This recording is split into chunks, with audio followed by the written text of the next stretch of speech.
Well, hello everybody. Welcome to the Bitchuation Room. Frantastic Friday. Thank you so much for joining me, for pressing play, for doing all the things, clicking all the buttons, tap tap tap tap tap tap tap. Tap tap tap tap tap. Tap tap. I'm losing my mind because of course I am, aren't you?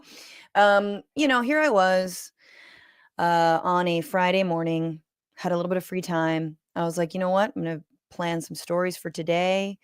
No guests on. It'll be chill. We're going to talk about RFK Jr. We're going to talk about the Federal Aviation Administration. We're going to talk a little bit about Elon. Nothing too upsetting other than, our likely imminent death. And then Donald Trump decided to have the worst meeting possible with a foreign leader, Vladimir Zelenskyy of Ukraine. So, of course, we're going to be talking a little bit about that.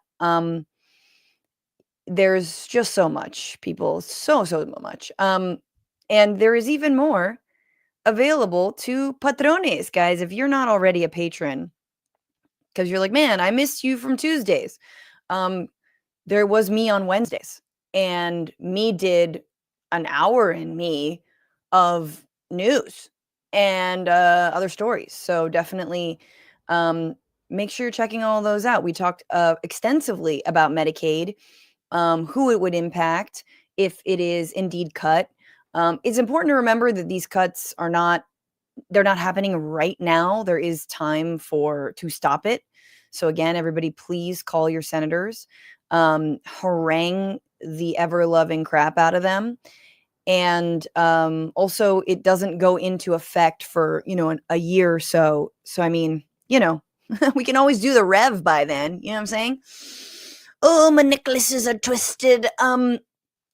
Thank you, everybody, again, who's become a patron and supported the show. Also, if you want to come see me live, I'll be live on March 26th in Pasadena at the Ice House for my show, New World Disorder. I'll also be live on March 16th, earlier than that, Sunday in Sacramento, California at the Punchline. It's going to be a great show. I will then also in May be live at Cobb's Comedy with Matt Lee, my husband. Matt and I do co-headlining gigs, and it'll be super fun. So get tickets to that from jessicafiorentini.com or wherever you're listening or watching this programming. We need a little bit of relief, a little respite. And thank you so much, Andrew, for gifting 5 memberships on YouTube, which, yes, you can also get access to the bonus on YouTube.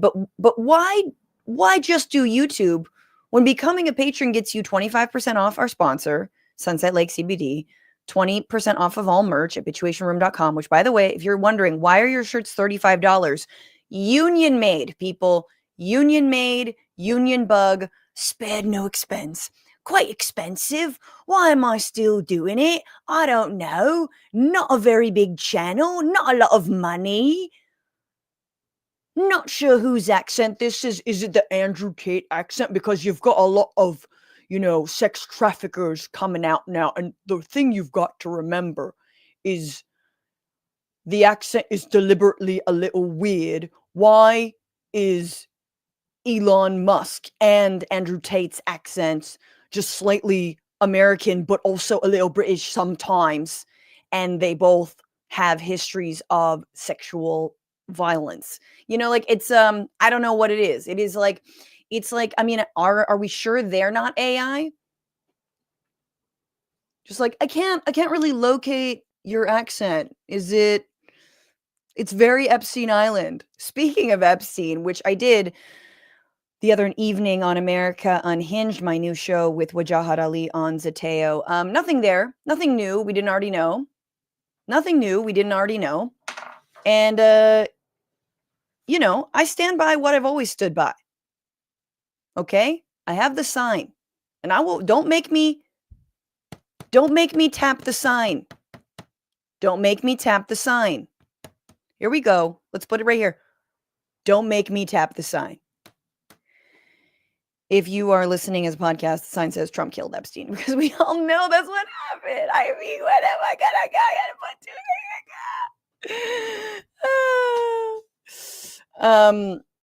put naked photos of Donald Trump and underage girls in Epstein's vault. Who was the head of the FBI? I mean, who was president when the vault was raided? Donald Trump. Thank you. Thank you. But yes, all the right-wing influencers have their binders. Very exciting for them. It's just amazing. Like, they might as well have literally thrown these influencers a bone, like an actual milk bone, like a literal milk bone, or just something with like one of the like gnawly ones that your dog chews on for a long time, and like that. Like, they would have taken it. They're like, oh my god, look at this bone I got, yummy. It's an old bone. It's been chewed. We know all the details. It's actually mostly redacted. There's nothing here, in fact, but I got a bone. Anyway, I appreciate and love y'all for hanging around and for being here. Fresh hells await us around every turn.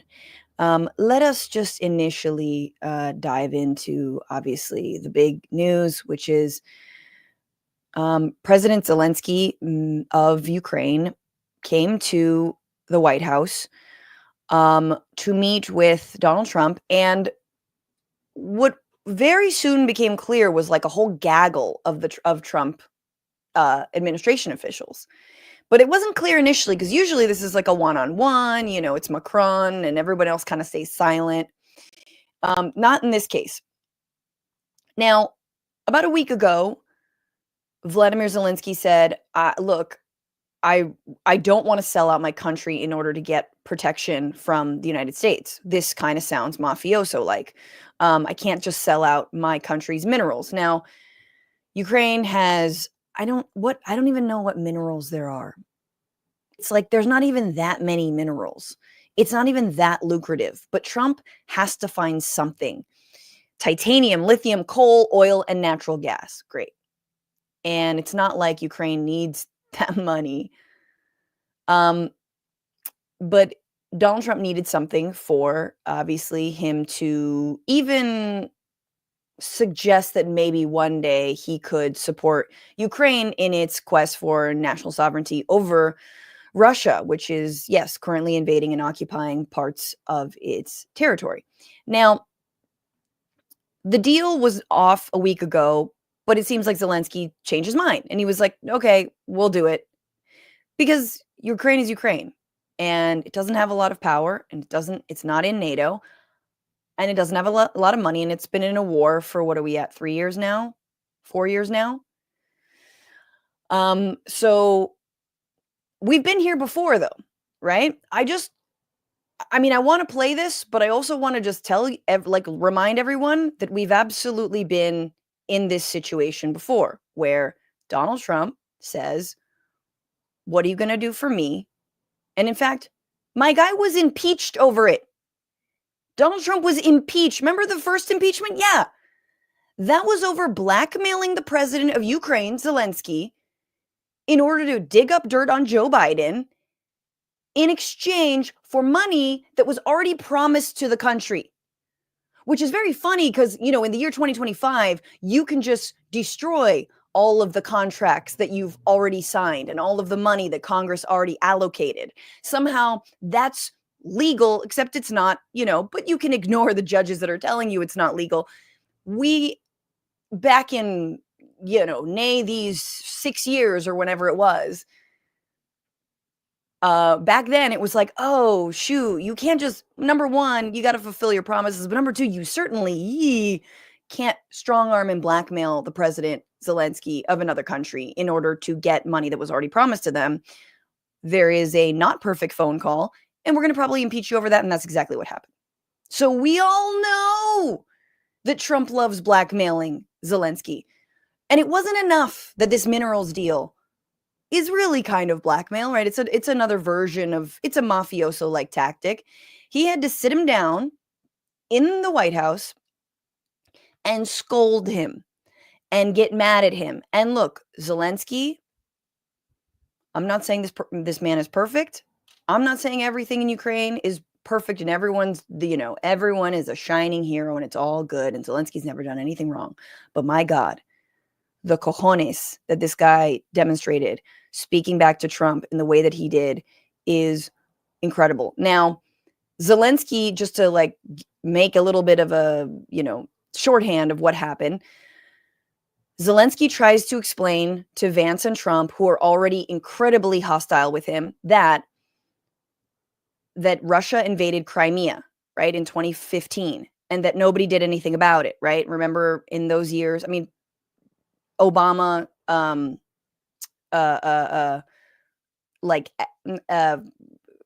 deported, basically, what is it when you excommunicate? Basically, like, removed any Russian ambassadors to the US from like different embassies. That happened, but there wasn't much more. So he's trying to give him a little bit of a history lesson, like, look, Russia's been the aggressor for a very, very long time now. And so, like, he was doing a little bit of a history lesson. And then he said, it's going to be the world's problem if Russia is allowed to keep doing this. You're going to feel it. And so this is what trips Donald Trump off. He says, you're going to feel it. And what he means is, if Russia is not somehow contained, if there isn't a like honest assessment of who the hell Vladimir Putin is and what he actually wants, if he's allowed to continue to invade Ukraine, if he's allowed to continue to what he ultimately wants is Kyiv, but you think he's going to stop there? Like, this will be everyone's problem very, very soon. And again, I say that as a leftist who doesn't think that like diplomacy is off the table here, but actual diplomacy, not whatever the fuck this is. So here's Zelenskyy, and I'm sorry for the long wind up, but here is the response from Zelenskyy, and this is when things got heated. Tell us what we're going to feel. Trump says, "Don't tell us what we're going to feel." Tell us what we're going to feel. We're trying to solve a problem. Don't tell us what we're going to feel. I'm not telling you. Because you're in no position to dictate that. Remember this. You're in no position to dictate what we're going to feel. We're going to feel very good. Feel influence. We're going to feel very good and very strong. You will feel influence. You're right now not in a very good position. You've allowed yourself to be in a very bad position. You've allowed yourself to be in a very bad position. I mean, what part of this is not a mafia shakedown? Hey, I don't know. You've a lot of thugs coming around here, dumping, and you don't have a lot of weapons. I would sell you more. I would protect you. But what are you going to do for me? You're not in a good position here. So he is relishing in the fact that Zelensky's, quote, not in a good position. And let me just say, Zelenskyy walked in there. I think there were gifts for Donald Trump. There was a thank you right off the bat. Thank you, Mr. President. Thank you for having me. Right off the bat, Zelenskyy's like, I'm playing ball. It's okay. I'm fully on board with playing ball. I'll do the whole run around. I'll / reach around. And then because Zelenskyy, I don't know, explain the history of Russian aggression against Ukraine, that got them mad. And I just want a little side note. Let's remember, when Donald Trump was running for president in 2016, the only thing that he changed about the Republican Party platform was what, class? It was, if Russia invades Ukraine, up until that point, Republican Party said the United States would support Ukraine in their efforts to, thwart Russian invasion. Donald Trump and all of his advisors who, we're maybe sort of working on behalf of Russia. And there was a back channel to Russia. I don't know, but Mueller found something, but that was a limp dick MFer who is a, career Republican. He was like, well, we found a lot of collusion, but there's not really a crime. What are you talking about? Mueller was never going to save us. Russia story is actually real. I will fight you on that forever. Because I pay attention to reality, and I'm not, I'm not just going to go along with a narrative because, it's an somewhat anti-imperialist, blah, blah, blah, blah, blah. So I just want to name that. Again, long history between these two. So, but he went in there with good intentions. Let's be right about from the very beginning of the war. You're not in a good position. You don't have the cards right now. With us, you start having cards. Right now, you don't. I'm not playing cards. I love this. I don't care if it's a translation or him just being like, I'm not playing cards. You don't have the cards. I'm not playing cards. This is not about like, we're not playing a game here. You think this is a game? Like, I'm not supposed to give you something for your assistance. This is for broadly this is for the world. Very You're playing serious, cards. Mr. President. You're I'm playing very cards. serious. You're I'm gambling the with the president lives in of war. millions of people. You think You're gambling with World War III. You're gambling with World War III. And what you're doing is very disrespectful. You're gambling with World War III? What is it? What does that even mean? What does that mean? You're gambling with World War III? Like, that's crazy. Like, who would be gambling with world? Anyway. Disrespectful to the country, this country, I'm that's with back all to you respect to you. far more than a lot of people said Very they respect. should have. Have you said thank you once this A lot entire of meeting? times. No, in this Even entire today. meeting. There we go. When I heard have you said thank you once, I was like, excuse me? Who's talking? Wait. Who? Zoom out. I was like, is it Rubio? Rubio is there. But I was like, is it Rubio? No. It's little bitch ass JD Vance coming in there. Have you said thank you once? Is that how, like, I'm sorry. I never studied international relations or like foreign diplomacy, but I'm pretty sure have you said thank you once does not factor in here. Certainly not in a public meeting. Have you said thank Even you? today. You went to Pennsylvania and campaigned for the opposition in October. Offer some words of appreciation for the United States of America and the president who's trying to save your country. Please, you think that if you will speak very loudly about the war, you He's can... not speaking loudly. He's not Yeah. speaking loudly. Your country's Can I- in big can- trouble.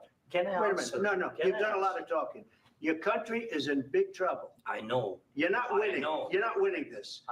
You have a damn We- good chance of we are coming out staying, okay because of Mr. us. President, we are staying in our country, staying strong from the very beginning of the war. We've been alone, and we are thankful. I said thanks You haven't in been this alone. cabinet, You and haven't not been only alone. in this We cabinet. gave you, through I this said stupid thank- president, $350 billion. You We voted gave for We gave you through this stupid president, which you're talking about Joe Biden, right? $350 billion, right? And of course, these are the same people.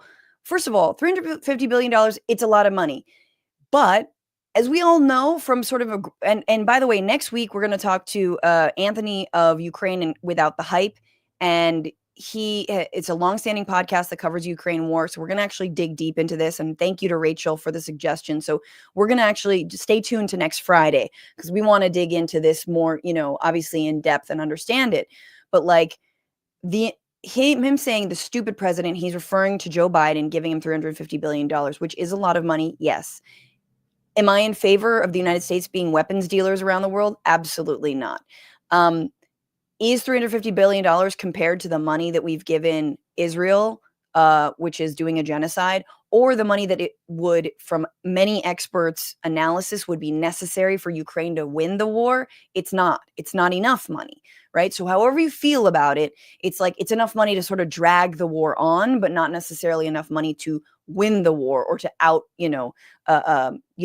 to outmaneuver Russia. And I'm not saying that we aren't like everyone's flirting with a broader war. I think it's very dangerous. The situation is incredibly volatile and needs to be handled with the utmost care and consensus with all kinds of allies and people who want to seriously see the end of bloodshed, right? So this isn't about giving Ukraine money to, target civilians in Moscow, right? Like that's not what this is about. None of this, unlike our money for Israel.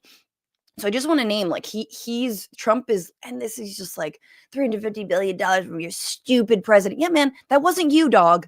That wasn't you that gave that money. You reluctantly, because you got caught trying to blackmail my guy, you tried to rescind money that was already promised to him, but you didn't promise any of that money to him.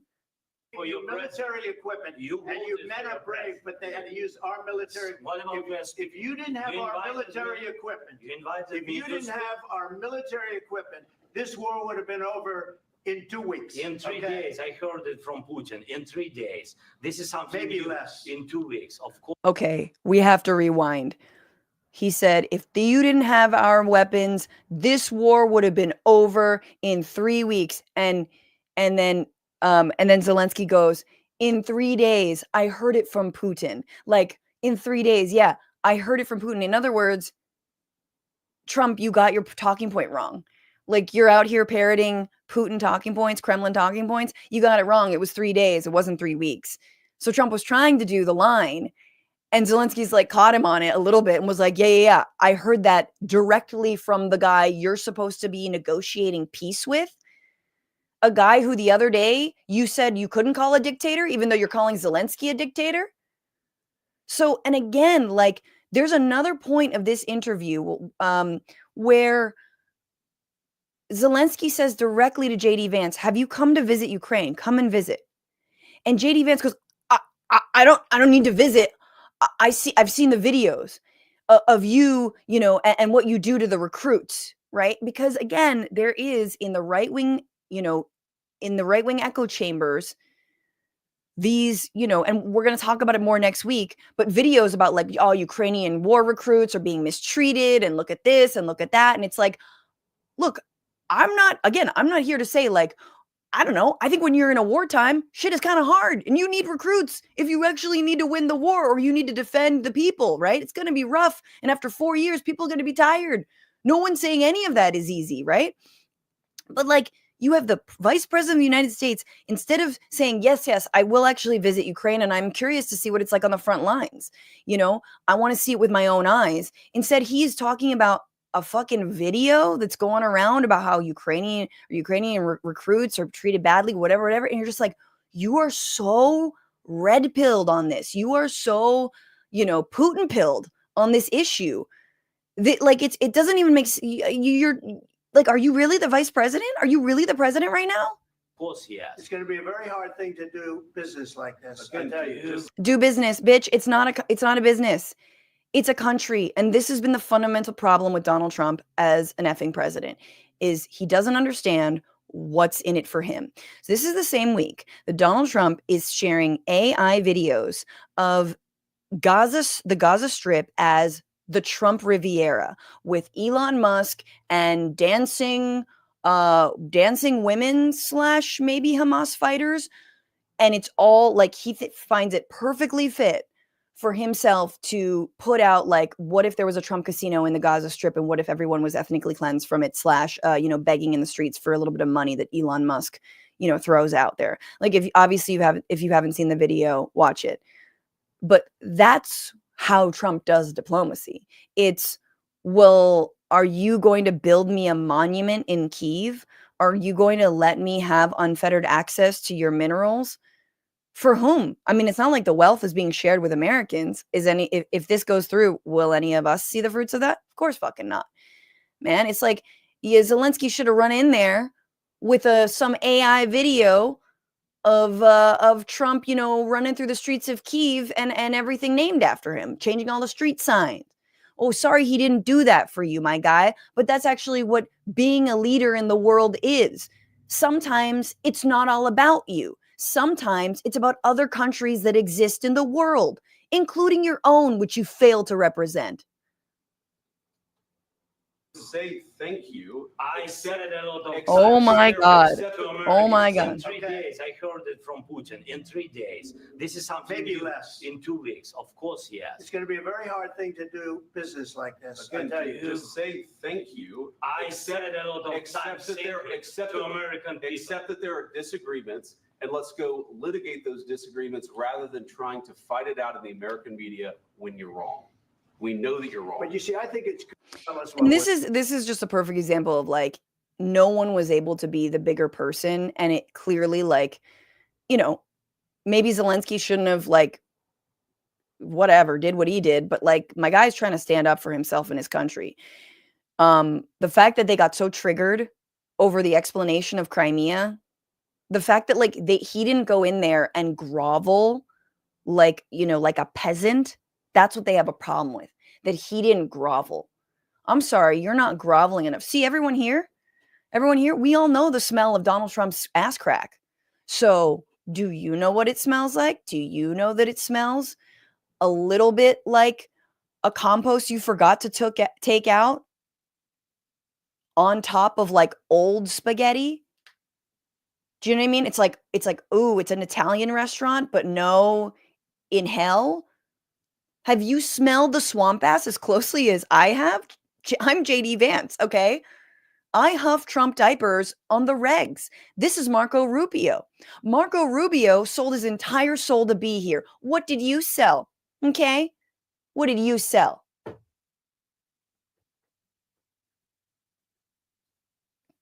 All right. Now, this is another moment from the meeting. It was about an hour long, and so I don't want to take you through the whole thing, but this is very revelatory because of what it says about how Donald Trump views Vladimir Putin as the victim. This poor guy. Maybe I should have started with this because it really does give you some backstory, because Trump, because he can't shut his mouth about the crimes that he's already committed and the people he's already colluded with, is basically taking little Vlad's side over here and saying that he was put through the ringer when it comes to the witch hunt. The witch hunt. They didn't respect Obama. They respect me. Let me tell you, Putin went through a hell of a lot with me. He went through a phony witch hunt where they used him and Russia. You ever hear of that deal? That was a phony. I love, he is so dead brained. Like,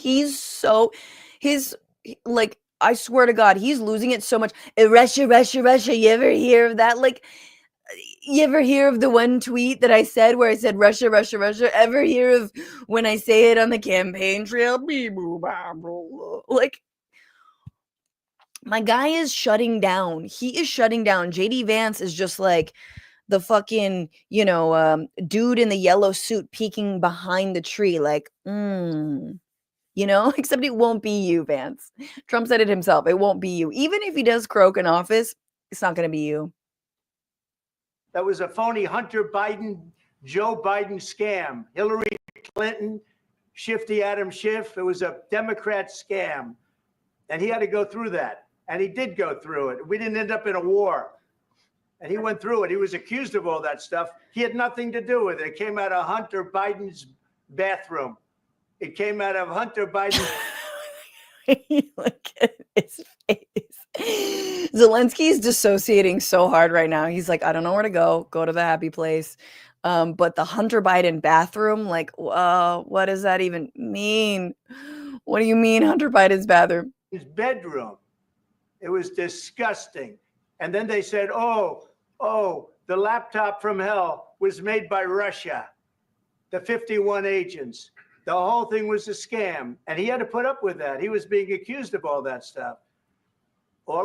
Think of Putin. Think of what Putin had to go through.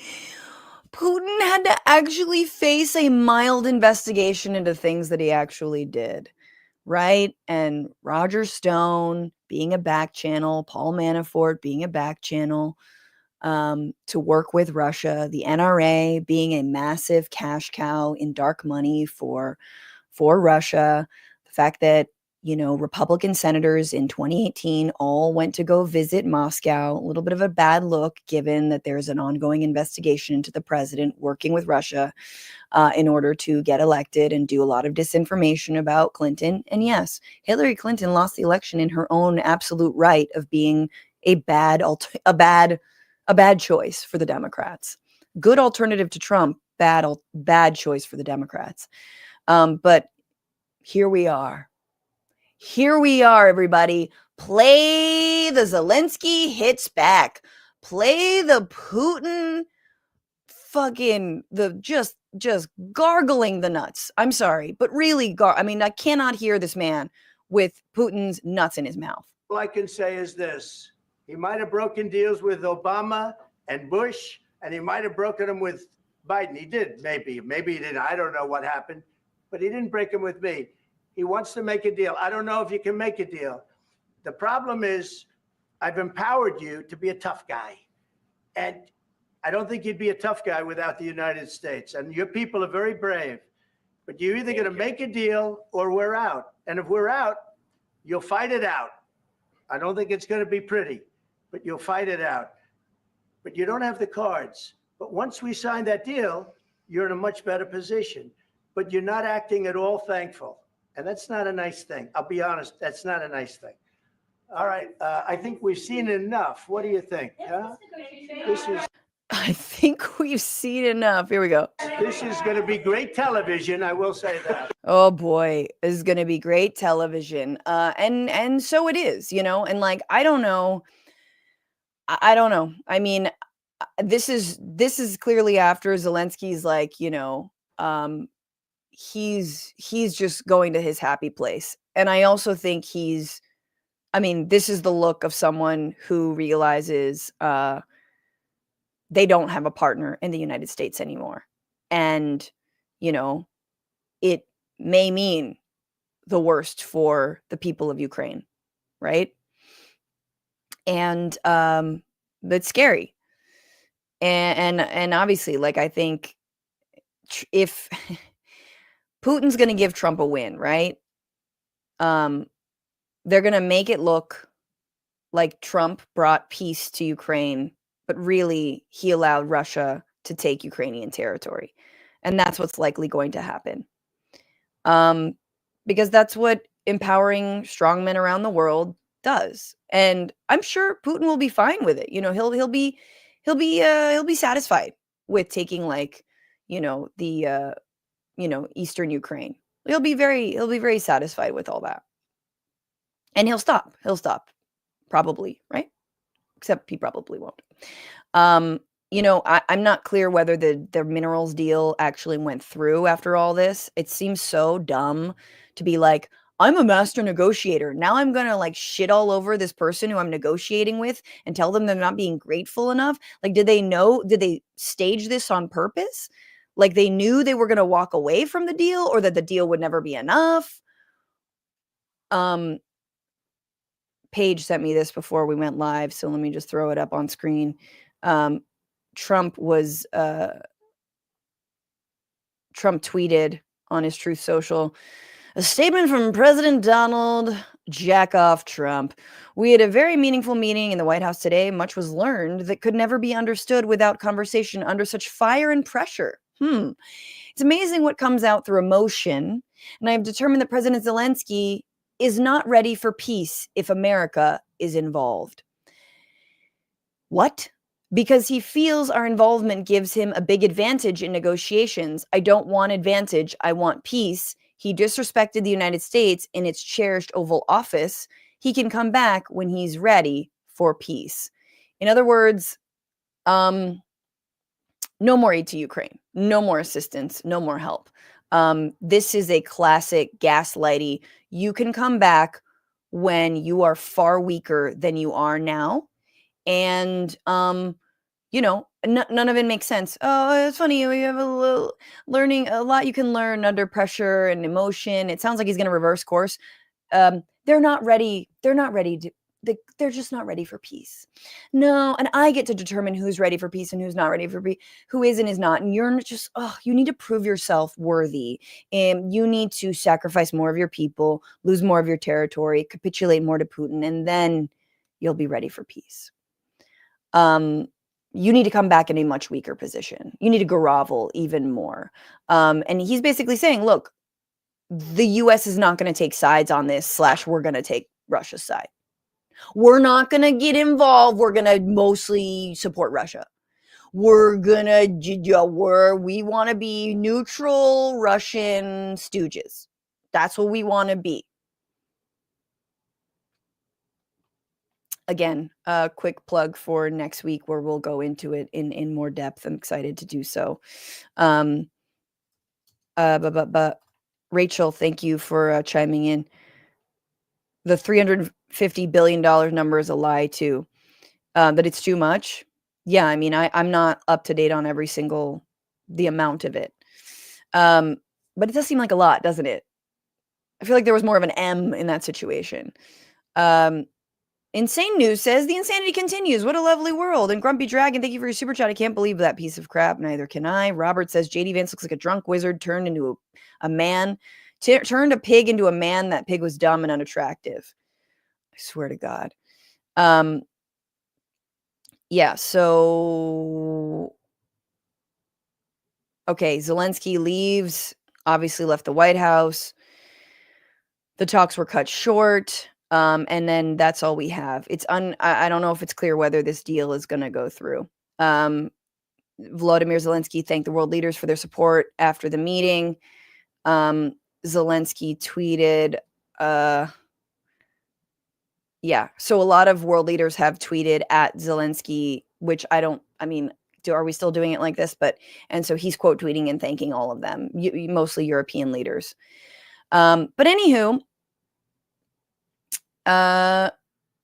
Bernie Sanders, after years of Republican talking about, I just want to throw this up there because it's important to see, who's actually throwing down.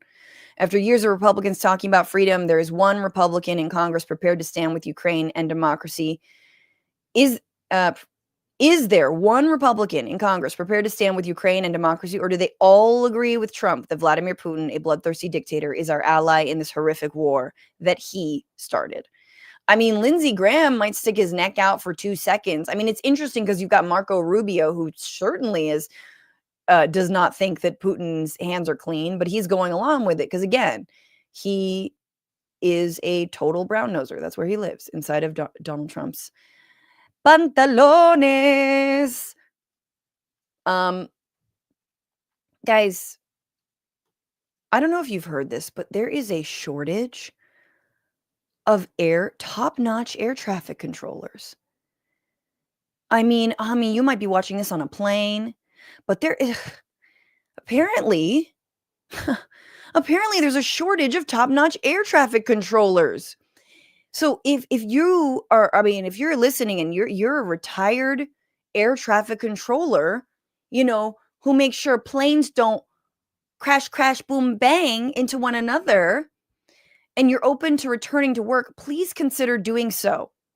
Okay? Signed, President Musk, richest man on earth, who personally got into a fight with the head of the FAA and forced that person to resign, and then oversaw a mass firing of FAA personnel. Okay? So, was it 400 provisional FAA air traffic controllers, which could have meant that they were getting a raise? Remember, they're going after all these federal employees who were under in this provisional holding pattern. That could mean they just got hired, but it could also mean they were getting a raise and they were under supervision to make sure they were right for that raise. They just fired them. They fired them. And, there's only been like 15 aviation incidents in a month. That's super normal. That's like measles deaths. Okay, guys? We all remember all of the stories about planes nearly colliding and or small planes crashing in the Biden years. What? Now, of course, Musk has to have an angle, right? So what's funny is he doesn't want the planes to start crashing out of the sky yet. He's like, ooh, could you come back to work? Yeah, just come on in. Like, I know we deactivated your key card or whatever, and we rescinded your email, and you're not really sure like if your benefits are still there, and and you've been warned to send five things you did last week, making sure planes don't collide, whatever. But like, just come back. Because I'm not ready to fully privatize the FAA, but I'm super close to it. The FAA is targeting Verizon contracts in favor of Musk's Starlink. Turning the $2.4 billion project over to Musk's company would be a major test of conflict of interest rules in governing.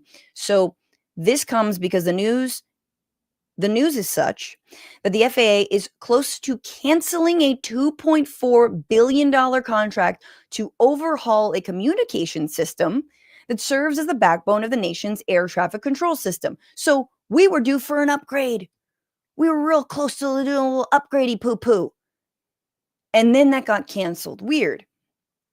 And instead, awarding the work to Elon Musk's Starlink. According to two people briefed on the plans, this is according to the Washington Post, the move to cancel a major contract in favor of a venture led by Musk, who is leading President Donald Trump's disruptive overhaul of the federal government through the U.S. doggy service, would represent a significant test of protections against the conflict of interest in government. Are we still talking about conflict of interest? That's so last week. Rich guy get to do whatever rich guy want to do, okay? It would be especially extraordinary step for the typically cautious FAA, whose systems are vital to the safety. That would be atypical, except for everyone at the FAA who would make a decision about this has been let go or retired in advance because they were in a long-standing battle with, the richest man on earth who's now running the government of a country he's not even from. The existing contract was awarded to Verizon in 2023 with the aim of upgrading the platform that different air traffic control facilities and the FAA use to communicate with one another. Musk has personally taken aim at Verizon on his social media platform X in recent days, saying on Monday the Verizon system is not working and so is putting air travelers at serious risk. Verizon did not respond to a request for comment. Joseph Russo, a Verizon executive vice president, said at an event hosted by Barclays Bank on Tuesday that Starlink's effort at FAA might be complementary to Verizon's. Verizon was offering the reliability and performance that the FAA need, and its system was expected to be operational soon. So, okay, here's what we do. Okay, I know, like, money, whatever, but like, please just give him the technology and say it was Starlink's idea. Because I personally don't have, I don't have the hairs left on my head. I don't have enough gray hair to offer to wait for Elon effing Musk to try and do a better system whereby planes, but primarily private jets, don't bing boom bam against one another. Like I don't have the stomach, I don't have the intestinal fortitude to get through a flight without being drunk off my ass. I swear to God. I'm gonna have to get blackout before my next flight. Blackout and like a really good mixtape to, can we just give him the capabilities? Here you go. Yeah, Starlink's idea. This is a man who is putting microchips into chimpanzees' brains, who are then summarily digging the chip out and or banging their heads against walls in what can only be described like as the most egregious act of animal cruelty that was, yes, being investigated up until recently. This is, the technology ain't there, my man. The guy's trying to go to Mars. Technology ain't there, my guy. Stop trying to fix things and privatize things. Why don't you go find that soccer team in Thailand? Nobody needs your help. You already have all of the money. I don't understand. You're not going to live forever. Like, I saw a tweet that was so good. It's like, what are you saving up for? Why do billionaires have so much money? What are they saving up for? Hell? So good. I truly don't understand. It's not like you pay child support.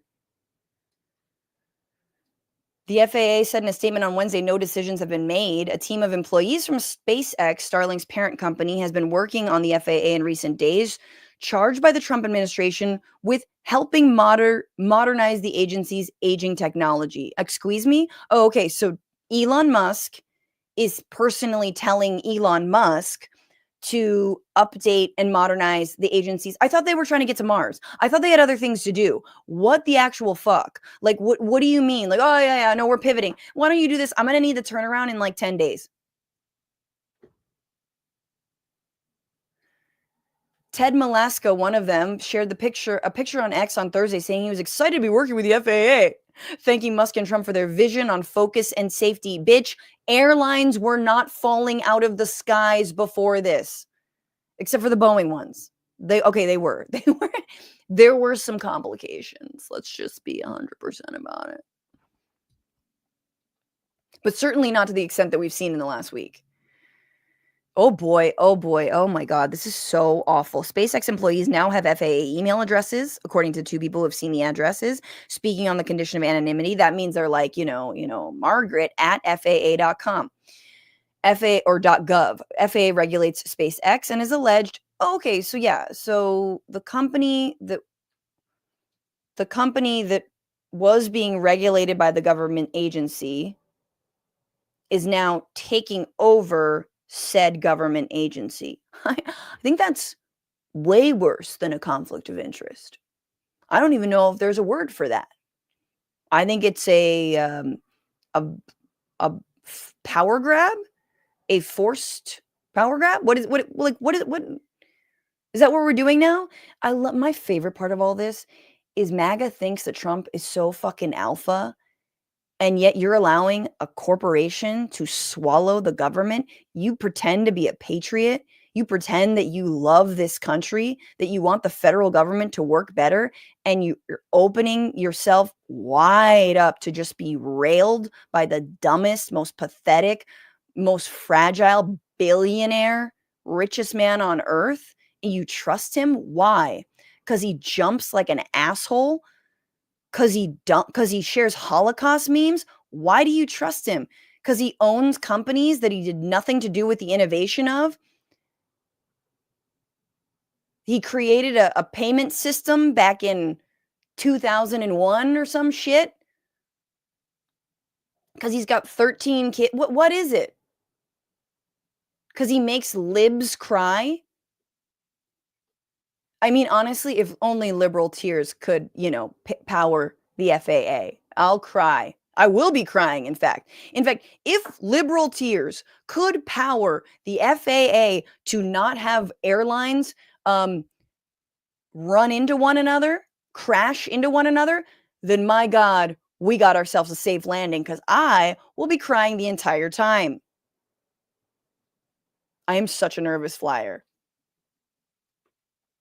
I'm also bad on boats. I really am bad on anything that's not my 2 feet. Very good on my feet.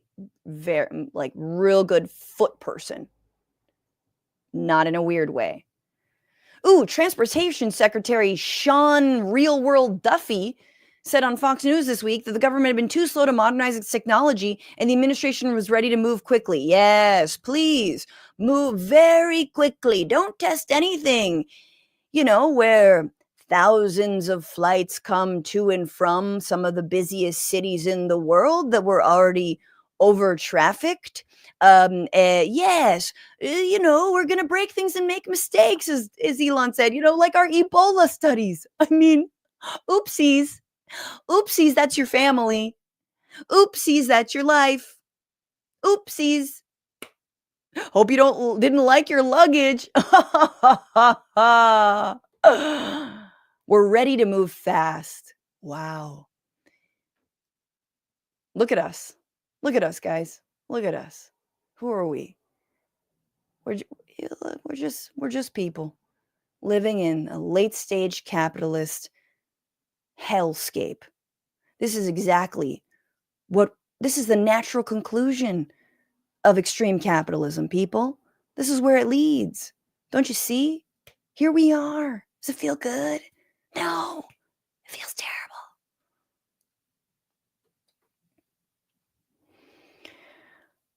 But anyway, if there are any FAA workers, maybe this guy, former FAA employee expressing concerns on CBS. I might get copyright flagged for this. So, hey guys, this is the Bitchuation Room.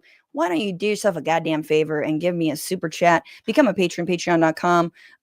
Send some, some love my way. So, I could buy a drink on my next flight, because I'm gonna need it. I'm gonna stop singing. It's a silly little crutch, but I will need it.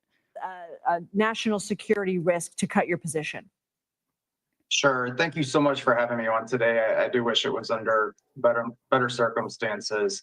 I was an employee of the FAA National Defense Program, and we are a small agency within the Federal Aviation Administration whose mission is to ensure that the national airspace is protected from enemies, both domestic and foreign. That can... Oh my God. I mean, it's kind of an important position. We're supposed to protect national airspace from enemies, domestic and foreign. Donald Trump wants an iron dome for the United States. They want to protect us from missiles and bombs and whatever. You can't fire someone from the FAA who's looking out for your national airspace and simultaneously be like, we want to make sure no one's going to fire on us? Be anything from, enemy planes like we saw on 9/11, missiles, enemy drones, anything of that sort. And we have a very, very critical and important mission in protecting national security. And I just, after the indiscriminate and unfortunate and likely unlawful terminations of so many of us, including someone like in my role that is a national security critical role, I'm deeply concerned about the safety of the national airspace and about how this is going to impact public safety. Were you told whether you were being fired for cause? It's a great question. I actually don't, I'm very confused about that, right? You would think most people, I guess, if they lose their job, they know who fired them, what they were being fired for, and all the circumstances around it. But because of kind of the haphazard way that this occurred, no one in FAA leadership actually knew that I was being fired or can even tell me as of today why I was fired. I did receive. So this was a week ago. No one in leadership could tell me why I was being here's the other thing. It's like, okay, I never will stop waking up and being mad at the Democratic Party ever. And here's my problem with this whole, like, we knew this shit was going to happen, Project 2025. Oh my God. Maybe there was like a little bit of a like, hey, they wouldn't fire the FAA or get rid of the National Oceanic and Atmospheric Administration. Like that, maybe there wasn't enough of that. But also, God, this is going to be a long show. I also just feel like there needed to have been a little bit more prep about like, hey, if you get a dismissal, just don't comply. There can be mass non-compliance if we work together.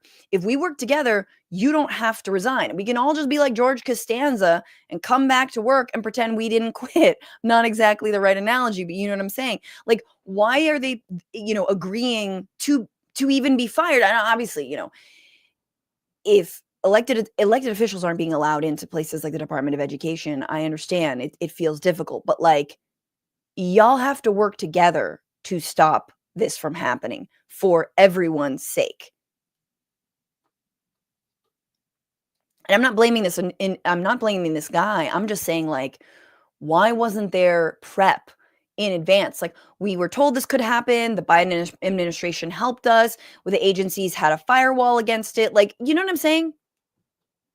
Received the standard email that I guess a lot of federal employees received, indicating something along the lines of my continued performance is no longer in the public interest or something like that. It was incredibly confusing for a few reasons, but primarily because the letter came to me at 12:43 in the morning on this past Saturday while I was actually working, had the wrong date on it, had a lot of spelling and grammatical errors, came from a non-government email address, and I had excellent performance evaluations. Oh my God. It came at 12:43 in the morning while he was working, had a bunch of spelling errors. By the way, if you guys are listening as a podcast, this is a white man, okay? So there's not even the, well, she was a black woman. Like, this is not who knows? I mean, maybe my king is trans. I'm not sure, but it seems like he's just kind of a regular old white guy. I'm waiting for him to be like, and I'm white. I had just received a performance-based pay raise that went into effect this pay period. In addition to that, my supervisor had already, I was near the end of my probation, and my boss had already completed my probation paperwork saying that I had successfully completed probation. So when you take all of that into account, as well as the fact that my position was supposed to have been exempted from these firings due to national security and public safety, I was really caught off guard, and I wish I had more clarity for you to answer that question, but I just don't. And I got to be quick with you on this next one because I do want to ask you a couple more questions. But can you provide any more detail about the harassing messages that you got from Doge on Facebook? What? Sure. So as you, I believe you have images of, I exercised my First Amendment right in non-government time, not speaking on behalf of the agency, to criticize Elon Musk after he made what I believed to be Nazi salutes at Donald Trump's inauguration rally parade. And as a Jewish American, it was incredibly disturbing and hurtful to me. And I'm not entirely sure why, but shortly thereafter, I started receiving reactions, harassment, and what I believe to be intimidation and bullying by the Doge Facebook page on my Facebook page. There we go. That's why. That's why. It's because you spoke against a hair leader. That's why you're getting fired. And less than a week later, I was fired. Like in DMs? Responding to my posts and commenting on my posts. My last question to you is going to be a twofer. First of all, what is your next move in terms of finding new employment, trying to get your old job back? And I know that you're speaking out because you feel like this is bigger than you. What do you hope people take away from your story? Thanks so much for actually making that point. So to answer the second part of your question first, this is definitely bigger than me. This is not about Charlie. I'm just one of many federal workers who have been unlawfully and wrongfully fired. I just happen to be in a position that's a national security, public safety critical role. And I appear to have been targeted because I criticized Doge and Elon Musk. My next steps are actually, quite simple. Federal employees who are on probation don't have a lot of appellate rights. They only really have 2 grounds. What's on screen is union statement on FAA firings. We are analyzing the effect of the reported federal employee terminations on aviation safety, the national airspace system, and our members. I want to just hear them out, and then we'll jump to RFK. If you're fired for marital status or political retaliation. And unfortunately for most federal workers, they don't fall in, who are on probation, they don't fall into one of those 2 categories. But because of the harassment that I received from Doge and because of other evidence that we have, that my attorneys have and that we've been able to show, we have a really strong case that I was fired for political retaliation and or for political motivations. What's funny about that, being fired for, over political motivations is those are precisely the kinds of workplace protections that this administration wants to eliminate. Unless, of course, this is a white person who thinks they were fired for being white. I think he could have a case if he brings it on those terms, right? People are saying he's a ginger. He should go after the ginger aspect of this because that's the only kind of litigation, workplace litigation that this administration and the Christian nationalist overlords are interested in, and including the Supreme Court justices, the majority of them, right? They want to do away with all of these workplace protections. Your union says what? You can't be retaliate who? Like we love retaliation. That's what we do. We're bosses. We're the boss class. This is a class war, baby. You're losing. And so the final thing on the FAA, and this is just like insane, is that hundreds of people have been fired at the National Weather Service. They come days before a potential severe weather outbreak in the southeastern United States. I mean, this really, we are being, it does really feel like we're being attacked. Like this feels like an attack. This feels like a terrorist attack from the inside. I mean, this is, I'm always reminded of a Great Onion headline that's like Al-Qaeda says U.S. infrastructure needs to improve greatly before they decide to target it in their next attack. And it was so funny because, of course, we know American infrastructure is crumbling.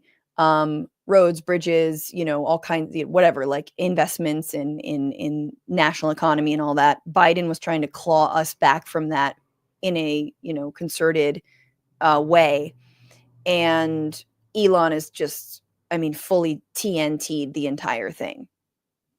And so it's just so funny to be like, well, the call is coming from inside the building. Everyone else just breaks out popcorn. If you hate America, just get some popcorn because it is Christmas for you.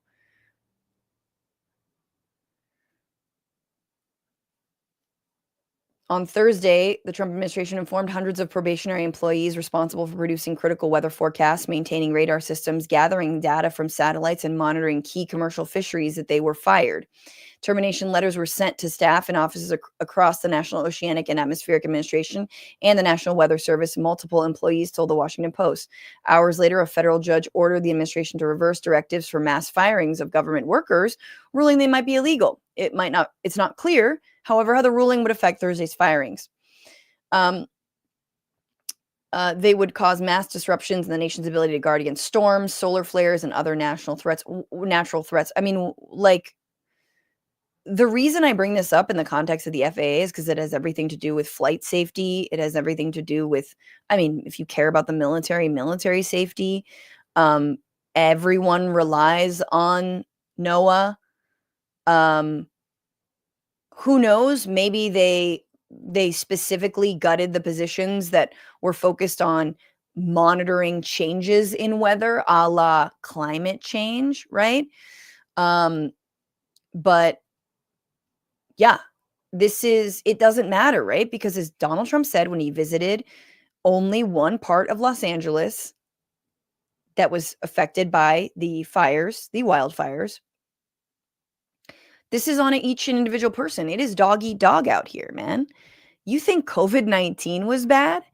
You think you felt despair, disconnection, like there wasn't a federal government during COVID-19? Oh, Donald Trump 2025 wants Donald Trump 2020 to hold his beer, right? He's like, nah, you ain't seen nothing yet. We are not going to be there for you. You are on your own to rebuild. You are on your own to make sure you and your family stay alive. And honestly, I can only say this. You should never feel like you're on your own. You should always, and right now, I hope everyone is connecting with their immediate community, their friends, their family, the people they trust, the people who live closest to them, the people who work with them, the people who they, go to whose kids go to the same school as them. That is what's going to get us through this, because they want us all to be sick, poor, and fighting each other. That's it.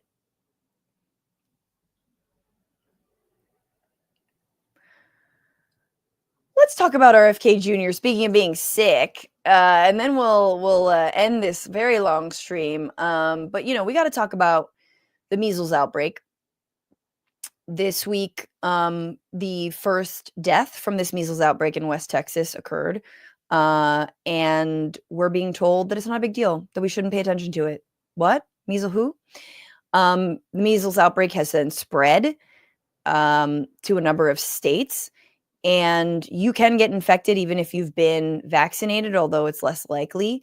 But again, it is not a joke. And I'm going to take you through an excellent interview that Democracy Now! Did with a specialist in infectious diseases. But here is our current head of Health and Human Services on the measles outbreak. Earlier this week, again at the Elon cabinet meeting, RFK Jr. was asked about the death and what he thought. There's a measles outbreak in Texas at the moment in which a child is reported to have died.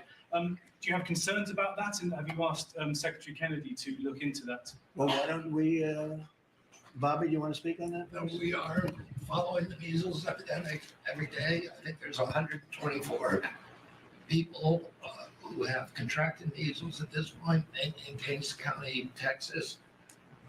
Mainly, we're told in the Mennonite community. There are 2 people who have died.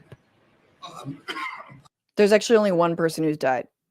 But we're watching it, and there are about 20 people hospitalized, mainly for quarantine.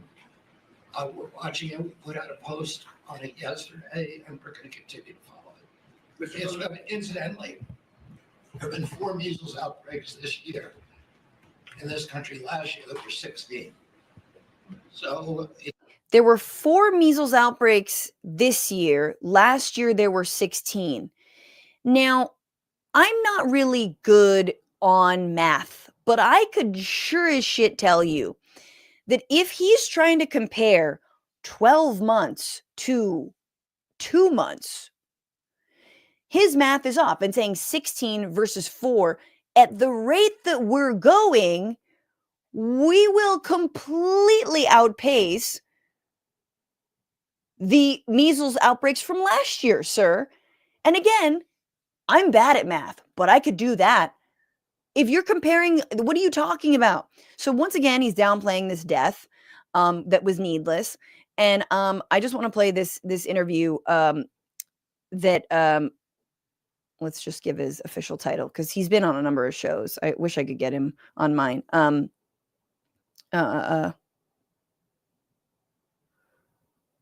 on. We'll just play it out, and I'm sure they'll throw up the lower third. My bad, guy. Professor of Pediatrics and Molecular Virology and Microbiology at Baylor College, the Texas Children's. For more, we're joined from Houston, Texas by Peter Hotez, thank you. Internationally recognized physician, pediatrician, scientist on neglected tropical diseases and vaccine development. He's co-director of the Texas Children's Center for Vaccine Development and dean of the National School of Tropical Medicine, and professor of pediatrics and molecular virology and microbiology at Baylor College of Medicine. The author of several books, including The Deadly Rise of Anti-Science, A Scientist's Warning, and Preventing the Next Pandemic, Vaccine Diplomacy in a Time of Anti-Scientists. He also wrote the book, Vaccines Did Not Cause Rachel's Autism. Okay. It's happening in West Texas. How unusual is this child's death? Well, it's devastating, right, Amy? Because this is a school-age child who was denied access to the MMR vaccine, was unvaccinated. This is a death that never had to happen.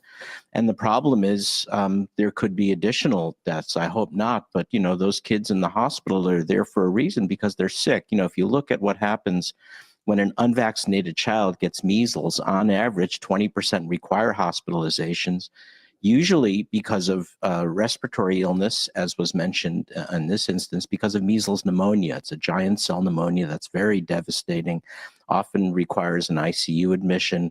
And that's just the beginning. Then there's dehydration from measles diarrhea. There's neurologic involvement, encephalitis, deafness, hearing loss, and the list goes on. But other than that, I mean, it's kind of a walk in the park.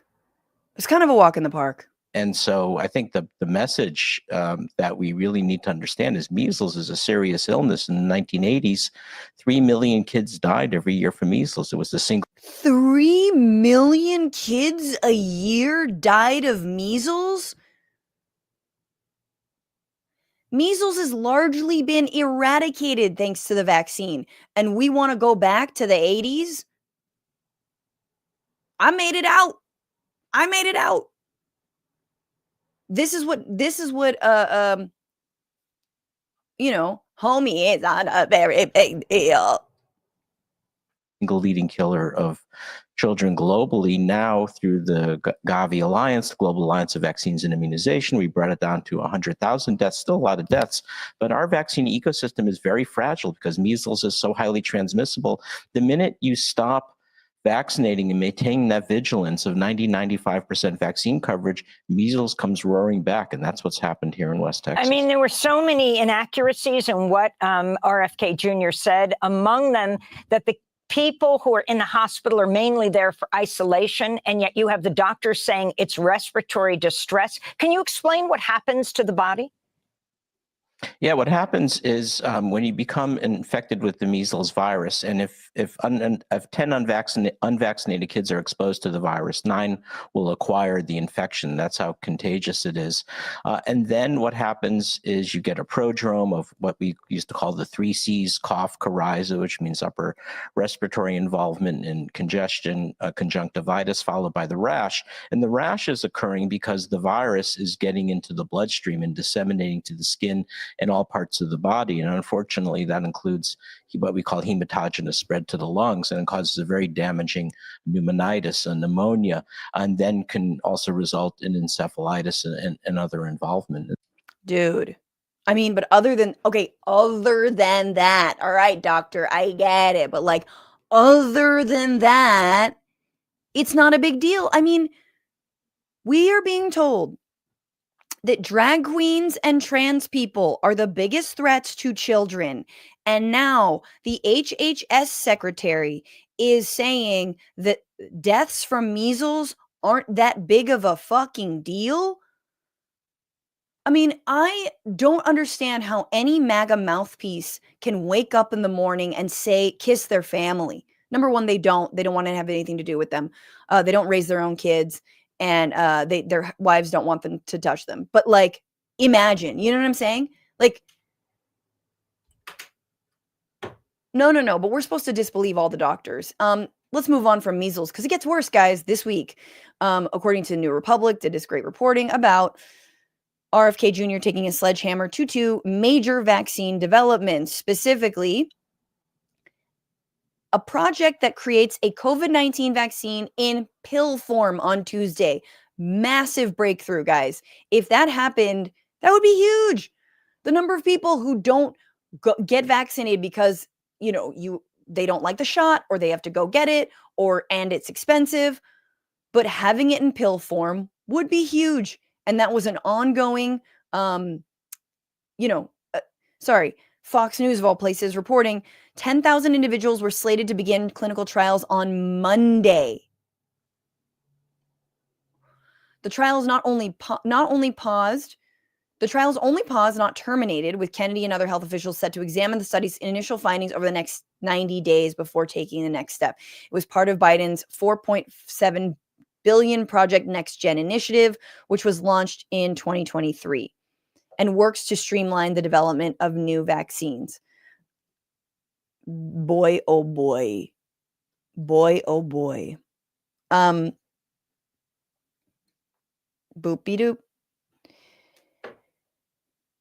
The other thing, though, again, making it a pill of, let's see, Kennedy said, well, it's crucial the Department of Health and Human Services support pandemic preparedness. 4 years of the Biden administration's failed oversight have made it necessary to review agreements for vaccine production, including Vaxarts. Just take the reins, China. You know what I'm saying? Just take the reins. Just have it. Just take the reins. Somebody invade us. Denmark, come on. Where are the Vikings when you need them? Pillage this nation.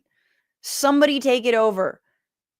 I love where these people are so pig-headed. They're single-handedly contributing to the decline of what they think is the American empire that they so deeply laud, and that then they deliberately take us out of the World Health Organization and stop critical vaccine research. And they still want to be big and mighty and powerful and respected. Bitch, you got to earn that respect.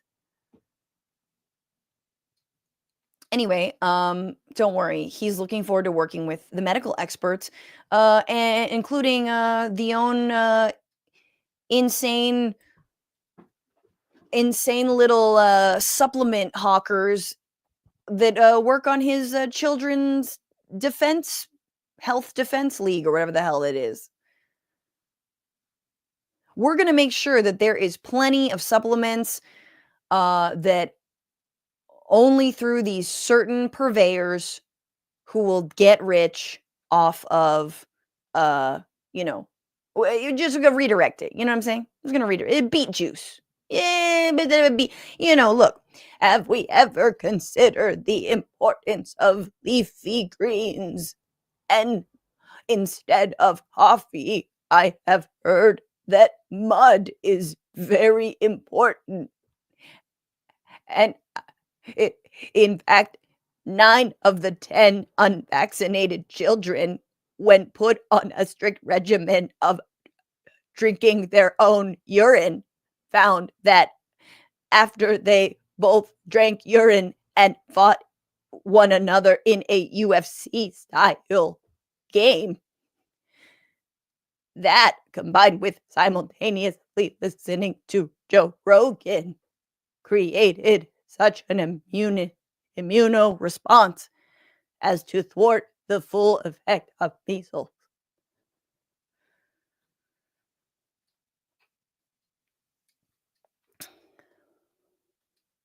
Offit told NBC News that no explanation was given for the cancellation of the yearly spring meeting.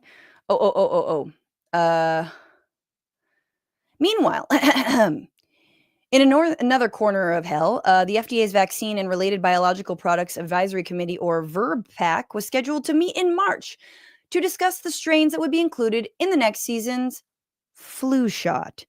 But federal officials told the committee in an email Wednesday that the meeting was canceled. Said committee member Dr. Paul Offit, director of the Vaccine Education Center at the Children's Hospital of Philadelphia. Offit told NBC News no explanation was given for the cancellation of the yearly spring meeting, which comes in the middle of a flu season in which 86 children and 19,000 adults have died, according to the CDC, which again is probably no longer tracking flu deaths. I'm quite shocked. As you know, VRBPAC is critical for making the decision on strain selection for the next influenza. Is it, first of all, this is very serious, but I do think it's really funny if like the next influenza, like the next influenza strain for the vaccine is like kind of America's Next Top Model, or like Project Runway. It's like one day you're in, the next day you're out, or like, or is it just kind of like a white smoke new Pope situation, who I hope is doing better? Oh my God. If the Pope dies, I don't think I can handle it. Also, by the way, if you don't like, I'm just going to state this for the record. I will make fun of evil people, and I don't care. I don't care about being ableist against people who are evil. I will 100% make fun of RFK Jr.'s voice. He has blood on his hands, and he will continue to have blood on his hands. Greg Abbott, I will make fun of. Okay? That tree missed.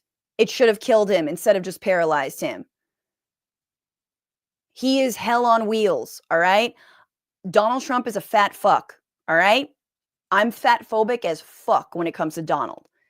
These are fascists. These are Nazis. I don't care.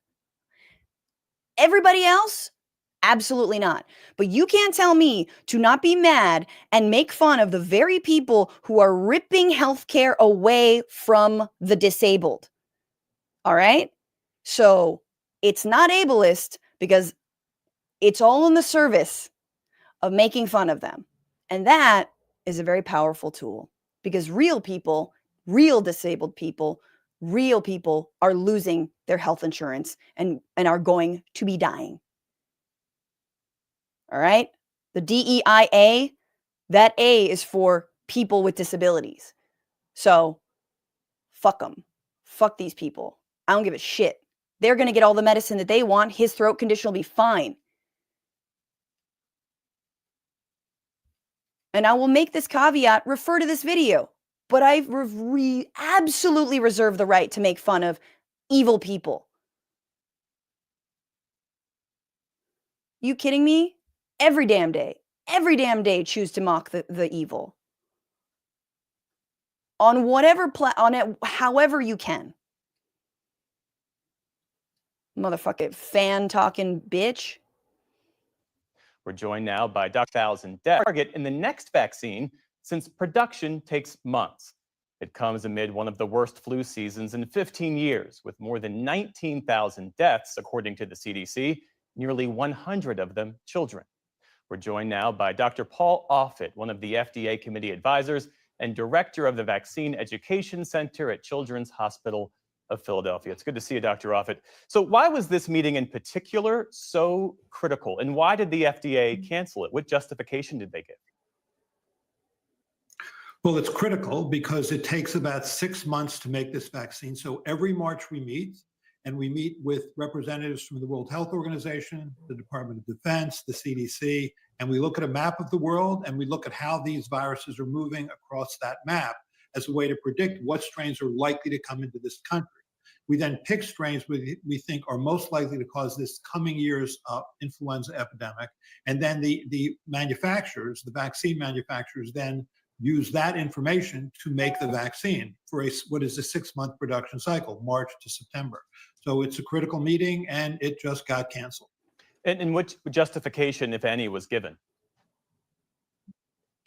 There was no justification. We don't know who did it. We don't know why it was done. We were told later that the FDA will essentially take this in-house. They're going to make the decision themselves. Oh my God. Like, This is so terrifying. So again, this is Paul Offit. Dr. Paul Offit of the Children's Hospital, he is part of the committee that decides, again, which the next influenza strain should be used to create the flu vaccine. Now, again, flu vaccine doesn't always work, but it protects you against the most likely strain because how do they do it, right? They see what's moving around the world. Right now, in the Southern Hemisphere, it's winter. There is more of a flu virus going around where it's colder, right? We understand that. So they use they see what vaccine or flu strains are going around there, and then they use that to develop the next one, and so on and so forth. And so part of being, in the world involves doing these kinds of things. This is part of global research. This is part of why a World Health Organization matters. And so he's told, no, this meeting can't happen. And by the way, the reason they meet in March is because it takes 6 months to develop the new vaccine of the new strain. And so they want to get a jump on it so that come Thanksgiving, there's a vaccine, or October or whatnot, when it starts to get cold.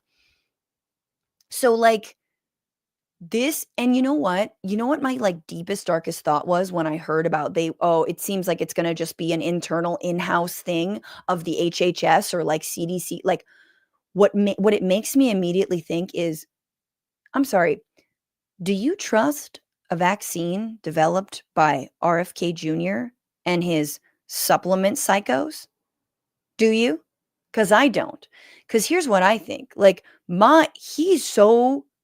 He's so obsessed with this issue that I'm like, would he not put people at risk?